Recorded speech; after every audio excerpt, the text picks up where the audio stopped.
मैंने कुछ नोट्स यहाँ तैयार किए हैं, तो आपको कैसा लगता है? आपको नोट्स के आधार पर पढ़ना अच्छा लगता है या बगैर नोट्स के मैं आपको वो भी क्वेश्चन आपको समझाऊंगी? जैसा आप चाहें वैसा आप मुझे लिख करके भेजिएगा। जहाँ तक कोशिश होगी तो आपको नोट्स के आधार पर ही हम पढ़ाने की कोशिश करेंगे। अब यहाँ है 2020 का जो पेपर है उसका 17वां क्वेश्चन है, किन्हीं 4 प्राकृतिक आपदाओं को लिखिए। अब इसको देखिए आप, मैंने पहले भी आपको उस पर पहले वीडियो में आपको मैंने बताया था कि प्रश्न जो है बहुत से छात्रों का यह कहना रहता है कि आउट ऑफ कोर्स है या प्रश्न हमने तो ये याद किया था और प्रश्न को घुमा के दिया है। तो प्रश्नों को घुमा के तो देंगे वो, लेकिन उनका आंसर एक ही रहेगा।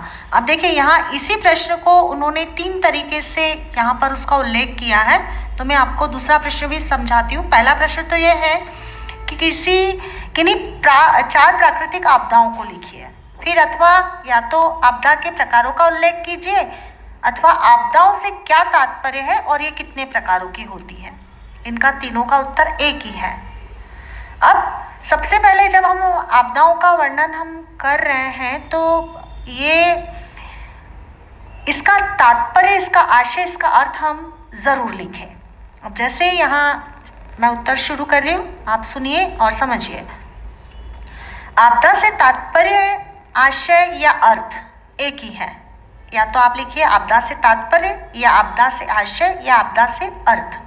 तो आपदा एक मानव जीवन या प्राकृतिक विपत्ति है जिसे निश्चित क्षेत्र में आजीविका तथा संपत्ति की हानि होती है। देखिए आपदा 2 प्रकार की बताई गई है, एक तो मानव जनित और दूसरी प्राकृतिक।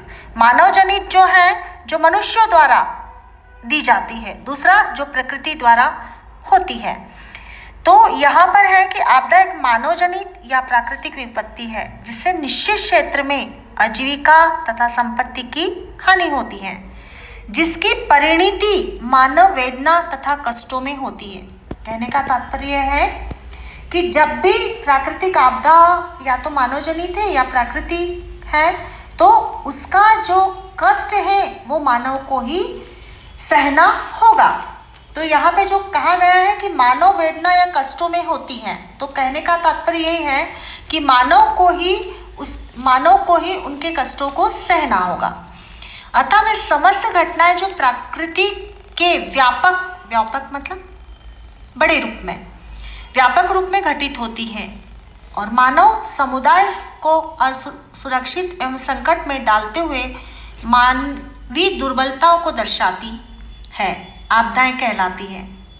कहने का तात्पर्य है कि ये समस्त जो घटनाएं होती हैं तो ये प्रकृति में व्यापक रूप से, बहुत बड़े रूप से होती है और मानव समुदाय जो है इससे असुरक्षित रहता है और ये आपदाएं मानव को ही संकट में डालती हैं एवं मानव को ही बहुत सी दुर्बलताओं का, शारीरिक दुर्बलताओं का सामना करना पड़ता है।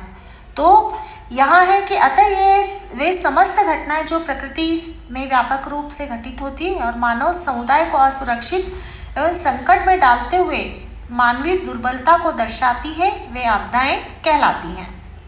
जैसे भूकंप, बाढ़, चक्रवात, सूखा, भूस्खलन, आग, ये है प्राकृतिक आपदाएं। दूसरा है आतंकवाद, ये मानवजनित है। नाभिकीय संकट जो आकाश से बरसने वाली, जैसे कहते हैं कि ये ग्रह है, ये ग्रह विखंडित हो गया, खंडित हो गया है तो ये कहीं पर गिरने वाला है। अब जैसे 2 से 3 बार ऐसी घटना हुई है तो वो समुद्र में ही वो गिरा है। अगर ये पृथ्वी पर गिरता तो बहुत विनाशकारी होता। तो नाभिकीय संकट उसे कहते हैं। और रासायनिक संकट जैसे अपने बम हैं, मिसाइलें हैं, ये रासायनिक संकट है जो पर्यावरण को और मानव को संकट में डालते हैं। अब 4 प्राकृतिक आपदाओं का वर्णन यहाँ निम्नलिखित है। जैसे बाढ़ नंबर 1, नंबर 2 सूखा, तीसरा सुनामी और चौथा भूकंप। अब इसका हम वर्णन करते हैं।